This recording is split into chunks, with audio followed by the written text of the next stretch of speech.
স্বাগতম জনাইছোঁ সকলোকে মোৰ ইউটিউব চেনেলত। আজি আমাৰ বিজ্ঞান যিখন আছে সেই ভাগটোৰ প্ৰথম যিটো ভাগ আমাৰ বিজ্ঞানৰ ষষ্ঠ শ্ৰেণীৰ যিটো বিজ্ঞান আছে তাৰে আমি 6 নম্বৰ যিটো পাৰ্ট দ্ৰব্যৰ পৃথকীকৰণ 6th চেপ্টাৰ আমি 1 পৰা 5 লৈকে অলৰেডি কৰিছোঁ। ইয়াৰ অনুশীলনৰ প্ৰশ্নমালাসমূহ আৰু ইয়াৰ সলিউশন অৰ্থাৎ সমাধানসমূহ ভালদৰে এটা এটাকৈ চাইছোঁ। আজি 6 নম্বৰৰ কি অনুশীলনৰ প্ৰশ্নমালা এক্সাৰসাইজ কোৱেশ্চনসমূহ আৰু ইয়াৰ সমাধানসমূহ ভালদৰে এটা এটাকৈ চাম। তেনেহ'লে ধ্যান দিয়া। প্ৰথম প্ৰশ্নটো কি শুদ্ধ উত্তৰৰ গোলটো সম্পূৰ্ণকৈ পূৰ কৰা। ইয়াতে গোল যেহেতু নাই তোমালোকৰ কিতাপত আছে। তলৰ কোনটো মিশ্ৰ হাতেৰে পৃথক কৰিব পাৰি। ইয়াতে 4টা মিশ্ৰ দিছে, তাৰে মাজত কোনটো আমি মিশ্ৰ হাতেৰে পৃথক কৰিব পাৰি। কোনো ধৰণৰ যেনেকুৱা বাষ্পীভৱন, আশ্ৰাবন আৰু পৰিশ্ৰাবন এনেকুৱা পদ্ধতি নলয়, কেৱল আৰু কেৱল কি হাতেৰে পৃথক কৰিব পাৰি। নিমখ আৰু বালি এইটোতো একেবাৰে সৰু, আমি এইটো কৰিব নোৱাৰোঁ। কাঠৰ গুড়ি আৰু লোৰ গুড়ি এইটোও সৰু সৰু হয় একেবাৰে। চাউল আৰু শিলগুটি এইটো আমাৰ ঘৰতে কৰি থাকে আৰু এইটো আমি নৰ্মেলি কৰোঁ বা কৰিব পাৰোঁ। চাউল আৰু শিলগুটি এইটো আমাৰ এনসাৰ হৈ যাব। 2 নম্বৰ প্ৰশ্নটো চোৱা, দাইল বা মাহ ধুওঁতে কোনটো পদ্ধতি আমি ব্যৱহাৰ কৰোঁ। কি দাইল আৰু মাহ ধুওঁতে কোনটো পদ্ধতি আমি ব্যৱহাৰ কৰোঁ। মৰণা মাৰা এইটোতো নহয়, হাতেৰে বচা এইটোও নহয়, চালনীৰে চলা বা কি আশ্ৰাবনটো আমি ব্যৱহাৰ কৰোঁ। ঠিক আছে, আমাৰ এনসাৰটো কি হৈ যাব ডি নম্বৰ অপশ্যনটো হৈ যাব। ঠিক আছে। 3 নম্বৰ প্ৰশ্নটো চোৱা, ল আৰু কয়লাৰ গুড়ি পৃথকীকৰণৰ বাবে উপযুক্ত পদ্ধতি হ'ল। ল আৰু কয়লাৰ পৃথকীকৰণৰ পদ্ধতি কি বাষ্পীভৱন না মৰণা মাৰা, চুম্বকীয় পৃথকীকৰণ না আশ্ৰাবন। আচ্ছা, ল আৰু কয়লাৰ গুড়ি আমি জানো যে কয়লাটো কি এইটো চুম্বকীয় নহয়, অচুম্বকীয়। তেনেহ'লে আমি কি কৰিব পাৰিম, যেতিয়া আমি ল আৰু কয়লাৰ গুড়িৰ ওচৰত চুম্বকটো লৈ যাম তেতিয়া লবোৰ কি হৈ যাব আকৰ্ষণ হৈ কি হৈ যাব চুম্বকৰ লগত লাগি যাব আৰু এইটো আমাৰ পৃথকীকৰণ হৈ যাব। তেনেহ'লে আমি চি নম্বৰ যিটো অপশ্যন আছে চুম্বকীয় পৃথকীকৰণ ব্যৱহাৰ কৰিব পাৰিম। ঠিক আছে। এতিয়া আহি যোৱা 4 নম্বৰ প্ৰশ্ন, চাহৰ পৰা চাহপাত তলৰ কোনটো পদ্ধতিৰে পৃথক কৰা হয়। কি চাহৰ পৰা চাহপাতটো, চাহ বনোৱাৰ পিছত চাহপাতটো কেনেকৈ আমি পৃথকীকৰণ কৰোঁ। মৰণা মৰাটো নহ'ব, হাতেৰে বচা এইটো নহ'ব, চালনীৰে চলা সেইটো নহ'ব, পৰিশ্ৰাবন সেইটো আমি ব্যৱহাৰ কৰিব পাৰোঁ। অৰ্থাৎ আমাৰ এনসাৰ ইয়াতে দি আছে কি পৰিশ্ৰাবন। এনসাৰটো আমাৰ ডি নম্বৰ অপশ্যনটো হৈ যাব। ঠিক আছে। আহি যোৱা 2 নম্বৰ প্ৰশ্নলৈ। 2 নম্বৰ প্ৰশ্নত কি কৈছে, তলত দিয়াবোৰ মিলোৱা। ইয়াতে যিলৈকে দিয়া আছে মিলাব লাগে কৰ ইফালৰ সোঁফালৰ লগত। তেনেহ'লে চোৱা উত্তৰটো চোৱা, পানীত থকা বোকা এইটো কি পৰিশ্ৰাবন, বোকা পানীত থকা ফিটকিৰি এইটো কি পৰিশ্ৰাবনৰ পিছত বাষ্পীভৱন। ইয়াতে 2টা পদ্ধতি, পৰিশ্ৰাবনৰ পিছত কি বাষ্পীভৱন কৰিব লাগে। উচ্চ বেগত মিশ্ৰটো ঘূৰোৱা, মিক্স যিটো থাকে এইটো চেন্ট্ৰিফিউজ কৰে যিটো সেইটো কি কোৱা হয় মথন বুলি কোৱা হয়। আমি এইটো মাখন বা পনীৰ বনাওঁতে এইটো পদ্ধতি ব্যৱহাৰ কৰে। বাদামৰ তেল আৰু পানী দুটা মিক্স হৈ আছে, বাদামৰ তেল আৰু পানী মিক্স হ'লে কি আশ্ৰাবন পদ্ধতিৰে এইটো আমি পৃথক কৰিব পাৰোঁ। বালি আৰু লোৰ গুড়ি চুম্বকীয় পৃথকীকৰণ যেনেকুৱা আমি কয়লাত কৰিলোঁ অলপ আগত। কি কয়লাৰ পৰা লোৰ গুড়িটো আমি চুম্বকীয় আকৰ্ষণৰ দ্বাৰা পৃথক কৰিলোঁ। পানীত দ্ৰৱীভূত নিমখ, পানীৰ মাজত কি নিমখ মিক্স হৈ আছে, এইটো কি বাষ্পীভৱন। যেতিয়া আমি এইটো হিট কৰিম, তাপ দিম, তেতিয়া কি হৈ যাব গৰম হৈ পানীটো ভাপ হৈ ওপৰলৈ উঠি যাব আৰু নিমখটো তলত কি ৰৈ যাব। ঠিক আছে। চাউলত থকা তুষ জৰা বা দিয়া পদ্ধতিৰে এইটো কৰিব পাৰোঁ আমি। চাউলত থকা তুষ, চাউলত বা ঘেঁহুৰ মাজত তুষ থাকিব পাৰে, মানে এইটো বাকলিটো ধানৰ যিটো বাকলি থাকে সেইটো তুষ, এইটো আমি চালিও কৰিব পাৰোঁ আৰু এইটো পদ্ধতিৰেও কৰিব পাৰোঁ। এতিয়া খালী ঠাই পূৰ কৰা দিছে 3 নম্বৰ প্ৰশ্ন, জাবৰৰ দমৰ পৰা লৰ টুকুৰা পৃথক কৰিবলৈ কি ড্যাশ পদ্ধতি ব্যৱহাৰ কৰা হয়? আমি জাবৰ দমৰ পৰা লৰ টুকুৰা পৃথক কৰিবলৈ কি চুম্বকীয় পৃথকীকৰণ পদ্ধতি ব্যৱহাৰ কৰা হয়। কি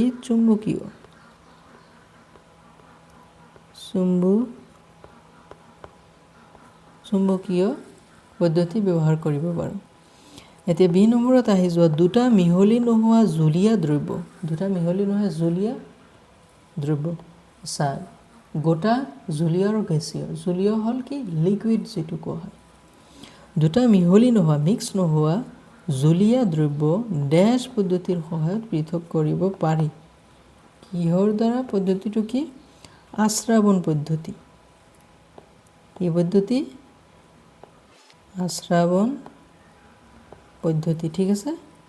তাৰপিছত আহি যোৱা চি নম্বৰ অপশ্যনটো, চি নম্বৰ কুৱেশ্যনটো। ইয়াতে কি আটা আৰু তুষ পদ্ধতিৰে ড্যাশ পদ্ধতিৰে পৃথক কৰিব পাৰোঁ। কি পদ্ধতিৰে? চালনীৰে চলা পদ্ধতিৰে আমি পৃথক কৰিব পাৰোঁ। আটা আৰু তুষ আছে সেইটো চালি আমি কি পৃথক কৰিব পাৰোঁ। ঠিক একেদৰে তোমাৰ চাউল আৰু তুষ বা ঘেঁহু আৰু তুষটো এনেদৰে পৃথক কৰিব পাৰোঁ।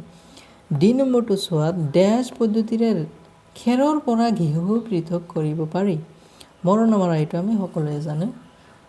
মৰণা মৰা পদ্ধতি কি খেৰৰ পৰা ঘেঁহু বা ধানৰ পৰা ঘেঁহুটো আমি এনেদৰে পৃথক কৰিব পাৰোঁ। কি মৰণা মৰা। ঠিক আছে। তাৰপিছত আহি যোৱা ই নম্বৰটো বালি পানীৰ মিশ্ৰ। কিহৰ মিশ্ৰ? বালি আৰু পানীৰ মিশ্ৰ। এটাৰ পৃথকীকৰণ কৰোঁতে পানীৰ কণিকাবোৰ ফিল্টাৰ কাগজৰ ছিদ্ৰবোৰৰ মাজেদি সৰকি যায়। কিহৰ বালি আৰু পানীৰ মিশ্ৰ এটাৰ পৰা কি হয় পানীৰ কণিকাবোৰ কি ফিল্টাৰ কাগজৰ ছিদ্ৰবোৰৰ মাজেদি সৰকি যায়। কাৰণ পানীৰ কণিকাবোৰ কি সৰু হয়। পানীৰ কণিকাবোৰ কি হয় সৰু হয় আৰু কি অদ্ৰৱণীয় মিক্স নহয়। কিহৰ লগত? বালিৰ লগততো মিক্স নহয়। তেনেহ'লে ইয়াতে অদ্ৰৱণীয় বালিৰ কণিকাবোৰ কি হ'ব তেনেহ'লে ডাঙৰ হয়। সেইকাৰণে ফিল্টাৰ কাগজৰ মাজেদি সোমাই নাযায়, ডাঙৰ হয়। এতিয়া 4 নম্বৰ আহি চোৱা তলৰ প্ৰশ্নবোৰৰ উত্তৰ দিয়া। প্ৰশ্নসমূহৰ উত্তৰ দিব লাগে। নিমখ আৰু বালিৰ মিশ্ৰ এটা কিদৰে পৃথক কৰিবা? তোমাক সুধিছে নিমখ আৰু কি বালিৰ মিশ্ৰ কেনেকৈ তুমি পৃথক কৰিবা? নিমখ আৰু বালিৰ মিশ্ৰণ পৃথক কৰিবলৈ আমি কি পৰিস্ৰাৱন আৰু বাষ্পীভৱন দুয়োটা সংমিশ্ৰণ ব্যৱহাৰ কৰিব পাৰি। ঠিক আছে। প্ৰথমে নিমখ পানীত দ্ৰৱীভূত কৰিম। নিমখটো কি পানীত দ্ৰৱীভূত কৰি তাৰপিছত বালিখিনি ফিল্টাৰ কৰি আঁতৰাই ল'ম। বালিখিনি আমি কি আঁতৰাই ল'ম। তাৰপিছত কি কৰিম শেষত নিমখযুক্ত পানী বাষ্পীভৱন কৰি পানীৰ পৰা নিমখ পৃথক কৰিম। শেষত কি কৰিম শেষত নিমখযুক্ত পানী বাষ্পীভৱন কৰি পানীৰ পৰা নিমখ পৃথক কৰিম। কেনেকৈ? যেতিয়া নিমখ আৰু পানী মিশ্ৰণ হৈ থাকিব আমি মানে তাপ দিয়াৰ পিছত এইটো গৰম হয় পানীটো ভাপ হৈ ওপৰলৈ উঠি যাব আৰু নিমখটো ৰৈ যাব। ঠিক আছে। এনেদৰে নিমখ আৰু বালি মিশ্ৰণটো পৃথক কৰিম। ঠিক আছে। নাৰিকল তেল আৰু পানীৰ মিশ্ৰ পৃথকীকৰণৰ বাবে এটা পদ্ধতি আগবঢ়োৱা। কিহৰ নাৰিকলৰ তেল আৰু কি পানীৰ মিশ্ৰ। নাৰিকলৰ তেল আৰু পানীৰ মিশ্ৰণক আমি আশ্ৰাবণ পদ্ধতিৰে পৃথক কৰিব পাৰোঁ। কি পদ্ধতি? আশ্ৰাবণ পদ্ধতিৰে পৃথক কৰিব পাৰোঁ। ঠিক আছে। এতিয়া 6 নম্বৰ প্ৰশ্নটো চোৱা নিমখ পানীৰ পৰা নিমখ কেনেদৰে পৃথক কৰিবা? নিমখ পানীৰ পৰা কিদৰে কি নিমখটো পৃথক কৰিবা? বাষ্পীভৱন পদ্ধতি ব্যৱহাৰ কৰি নিমখ পানীৰ পৰা নিমখ পৃথক কৰিব পাৰি। বাষ্পীভৱন এইটো অলপ আগত যিটো ক'লোঁ বাষ্পীভৱন পদ্ধতিৰে কি নিমখ পানীৰ পৰা নিমখটো পৃথক কৰিব পাৰোঁ। কেনেকৈ? তাপ দি ভাপ হৈ উৰি যোৱাৰ পিছত পানীটো নিমখটো ৰৈ যায়। সেই প্ৰক্ৰিয়াটোত পানী সম্পূৰ্ণৰূপে বাষ্পীভৱন নোহোৱালৈকে দ্ৰব্যটো গৰম কৰা হয়। দ্ৰব্যটো গৰম কৰা হয় কেতিয়ালৈকে? যেতিয়ালৈকে পানী সম্পূৰ্ণৰূপে ওপৰলৈ ভাৱ হৈ উঠি নাযায়। ফলত পানীৰ অৱসানৰ পিছত নিমখখন অৱশিষ্ট হৈ থাকে। পানী শেষ হৈ যোৱাৰ পিছত কি নিমখটো তলত ৰৈ যায়। ঠিক আছে। তলৰ মিশ্ৰবোৰত থকা উপাদানবোৰৰ কি কি ধৰ্মৰ বাবে সিহঁতক পৃথক কৰিব পৰা যাব? তলৰ ইয়াতে মিশ্ৰণ দিছে কি নিমখ আৰু চকৰ গুড়ি, ধান আৰু খেৰ, চক আৰু কয়লা, লৰ টুকুৰা আৰু কাঠৰ গুড়ি। এইবোৰ ইহঁতৰ কোনবোৰ ধৰ্মৰ কাৰণে এইবোৰক পৃথক কৰিব পাৰি? বা প্ৰথমটো চোৱা, এ নম্বৰটো, নিমখ আৰু চকৰ গুড়ি পানীত দ্ৰৱণীয় হয় নে নহয়? নিমখ আৰু চকৰ গুড়িটো পানীত সম্পূৰ্ণৰূপে দ্ৰৱণীয় হয় নে নহয় এইটো আমি চাব পাৰোঁ। এই ধৰণৰ পদ্ধতি ব্যৱহাৰ কৰি নিমখ আৰু চকৰ গুড়ি কি পৃথক কৰিব পাৰিম? নিমখটো একেবাৰে মিহলি যাব পানীৰ লগত, কিন্তু চকৰ গুড়িটো মিক্স হ'ব যদিও অলপ সময় ৰাখি দিয়াৰ পিছত গুড়িবোৰ তলত জমা হয়। ঠিক আছে। ধান আৰু খেৰ কি? ধান আৰু খেৰৰ পৰা পৃথক কৰিবলৈ ব্যৱহাৰ কৰা প্ৰধান ধৰ্মসমূহ হ'ল আকাৰ, আকৃতি, ঘনত্ব আৰু পৃষ্ঠৰ ধৰ্মৰ পাৰ্থক্য। বুজি পালা কি কি? আকাৰটো কেনেকুৱা, আকৃতিটো কেনেকুৱা, ঘনত্বটো কেনেকুৱা আৰু পৃষ্ঠৰ ধৰ্মৰ পাৰ্থক্য। খেৰটো অলপ পাতল হয় আৰু চাইজত ধানতকৈ ডাঙৰ থাকে। চক আৰু কয়লা দ্ৰৱণীয়তা, ঘনত্ব আৰু কণিকা তিনিটা কি কি? দ্ৰৱণীয়তা, ঘনত্ব আৰু কণিকা আদিৰ আকাৰৰ, এইবোৰৰ কি আকাৰ, চাইজৰ দৰে ধৰ্মসমূহৰ আধাৰত পৃথক কৰিব পাৰিম। ঠিক আছে। এতিয়া আহি যোৱা ২ নম্বৰটো, লৰ টুকুৰা আৰু কাঠৰ গুড়ি। কি কি? লৰ টুকুৰা আৰু কাঠৰ গুড়ি। এতিয়া লৰ টুকুৰা আৰু কাঠৰ গুড়ি পৃথক কৰিবলৈ চুম্বকীয় ধৰ্মসমূহৰ ব্যৱহাৰ কৰিব পাৰিম। লৰ টুকুৰা যিহেতু আমি চুম্বকীয়টো ওচৰলৈ দিলে কি আকৰ্ষণ হয়, কি হৈ যাব? এইটো ছেপাৰেট হৈ যাব। কাঠৰ গুড়িটোতো আকৰ্ষণ চুম্বকীয় নহয়, সেইকাৰণে এইটো ৰৈ যাব। লৰ টুকুৰা চুম্বকীয় আৰু চুম্বকৰ প্ৰতি আকৃষ্ট হয় আৰু কাঠৰ গুড়িবোৰ অচুম্বকীয় হোৱাৰ বাবে আকৃষ্ট নহয়। এইটো একেবাৰে চিম্পল মেথড হয়। বালি আৰু চাউলক কেনেকৈ পৃথক কৰিবা? বালি আৰু চাউল পৃথক কৰিবলৈ আমি ত্ৰুটিহীনভাৱে কণিকাৰ আকাৰ আৰু ঘনত্ব, কি আকাৰ আৰু ঘনত্বৰ পাৰ্থক্য ব্যৱহাৰ কৰিব পাৰোঁ। বালি সৰু সৰু আকাৰৰ জানো আমি, ব্যক্তিগত কণিকাৰে গঠিত, সৰু সৰু আকাৰৰ ব্যক্তিগত কণিকাৰে গঠিত। আনহাতে চাউলৰ কণিকাবোৰ ডাঙৰ আৰু অধিক ঘন হয়। ঠিক আছে। এতিয়া ৬ নম্বৰ প্ৰশ্নটো কি? সাগৰৰ পানীৰ পৰা নিমখ কেনেদৰে আহৰণ কৰা হয়? সাগৰৰ পানীৰ পৰা কি নিমখ কেনেদৰে আহৰণ কৰা হয়? এতিয়া সাগৰৰ পানী পুখুৰীত জমা কৰি সূৰ্যৰ তাপত শুকুৱাই দিয়া হয়। ঠিক আছে। সাগৰৰ পানী কি পুখুৰীত জমা কৰা হয়, কৰি সূৰ্যৰ তাপত শুকুৱাই দিয়া হয়, মানে পানীটো ভাৱ হৈ ওপৰলৈ উঠি যায়। পানী বাষ্প হৈ উৰি যায় আৰু নিমখ অন্যান্য পদাৰ্থ তলত ৰৈ থাকে বা থৈ যায়। পানীটো ওপৰলৈ উঠাৰ পিছত নিমখ আৰু অন্যান্য বেলেগ পদাৰ্থ যিবোৰ মিক্স হৈ থাকে সেইটো কি তলত থাকি যায়। এই মিশ্ৰৰ পৰা বিশুদ্ধীকৰণ পদ্ধতিৰে কি কৰা হয়? ব্যৱহাৰ কৰি এই নিমখ পৃথক কৰা হয়। ঠিক আছে। এতিয়া ৭ নম্বৰটো চোৱা, মিশ্ৰ এটাৰ পৰা উপাদানবোৰ পৃথক কৰিবৰ বাবে উপযুক্ত পদ্ধতি কিদৰে নিৰ্ধাৰণ কৰা হয়? মিক্স হৈ আছে মিশ্ৰ এটা, উপাদানবোৰ পৃথক কৰিবৰ বাবে কি উপযুক্ত পদ্ধতি কিদৰে আমি ধাৰণা কৰিব পাৰোঁ যে এইটোৰ কাৰণে এইটো পদ্ধতি ব্যৱহাৰ কৰিম। কেনেদৰে? উত্তৰটো চোৱা, মিশ্ৰণৰ পৰা উপাদানসমূহ পৃথক কৰিবৰ বাবে উপযুক্ত পদ্ধতিৰ নিৰ্বাচনৰ মুখ্য মাপকাঠি হৈছে সেই উপাদানসমূহৰ ভৌতিক আৰু ৰাসায়নিক গুণৰ পাৰ্থক্য। মানে ফিজিকেল আৰু কেমিকেল গুণৰ কেৰেক্টাৰিষ্টিক্সৰ কি ডিফাৰেঞ্চ, পাৰ্থক্যৰ ওপৰত ভিত্তি কৰে, কিহৰ? ভৌতিক আৰু ৰাসায়নিক। ঠিক আছে।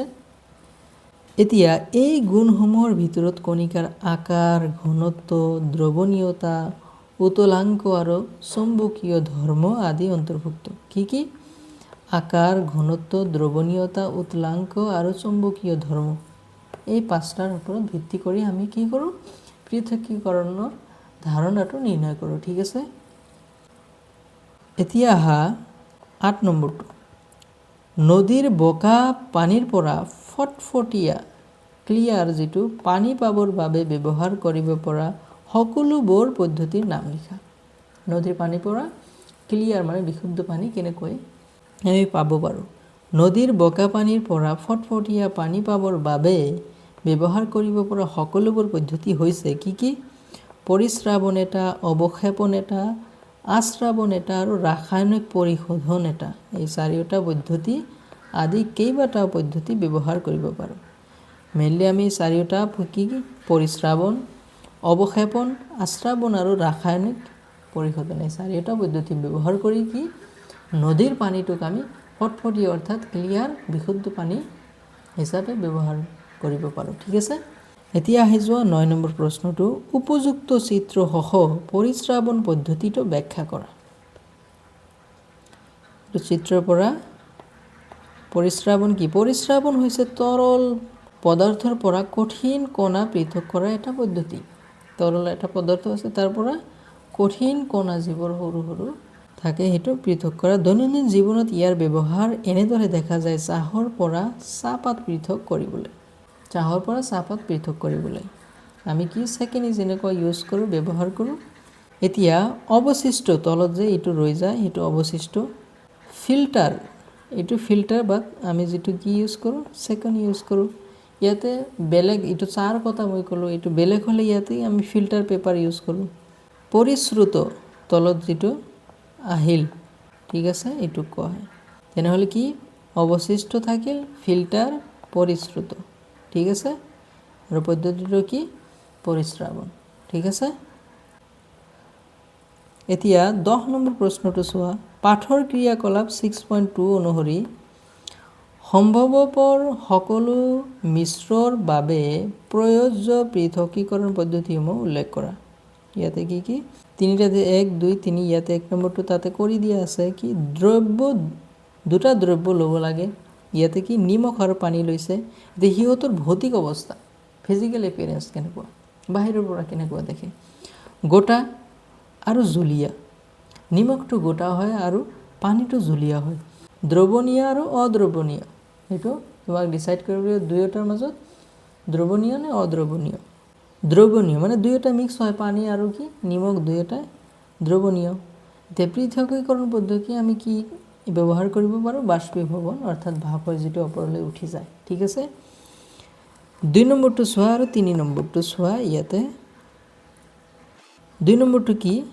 বালি আৰু পানী। দুটা দ্ৰব্য ল'লোঁ কি বালি আৰু পানী। এতিয়া গোটা জুলীয়া, বালিটো গোটা হয়, পানী জুলীয়া হয়। দ্ৰৱণীয় অদ্ৰৱণীয়, অদ্ৰৱণীয় হ'ল বালি আৰু দ্ৰৱণীয় হ'ল পানী। এতিয়া পৰিস্ৰাবন আৰু আশ্ৰাবন দুটা পদ্ধতি ব্যৱহাৰ কৰিব পাৰোঁ কি পৃথক কৰিবলৈ। দুটা দ্ৰব্য পানী আৰু মিঠাতেল, দুটা লৈ কি পানী আৰু মিঠাতেল দুটাই জুলীয়া, দুয়োটাই জুলীয়া জুলীয়া। দ্ৰৱণীয় অদ্ৰৱণীয়, পানীটো দ্ৰৱণীয়, মিঠাতেলটো অদ্ৰৱণীয়, কাৰণ পানীত কেতিয়াও তেলজাতীয় দ্ৰব্য মিশ্ৰ নহয়। পৃথকীকৰণ পদ্ধতি কি? আশ্ৰাবন পদ্ধতিৰ দ্বাৰা আমি এইটো পৃথক কৰিব পাৰোঁ। এয়াই আছিল আজিৰ 6 নম্বৰ যিটো পাঠ আছিল সেইটো সকলোবোৰ প্ৰশ্ন আৰু ইয়াৰ সমাধান উত্তৰসমূহ। ঠিক আছে? তোমালোকে ধৈৰ্য সহকাৰে চালা, সেইকাৰণে ধন্যবাদ। কোনো ধৰণৰ যদি ডাউট থাকে তোমালোকে কমেণ্টত সুধিব পাৰা। আজিৰ কাৰণে ইমানেই, ধন্যবাদ।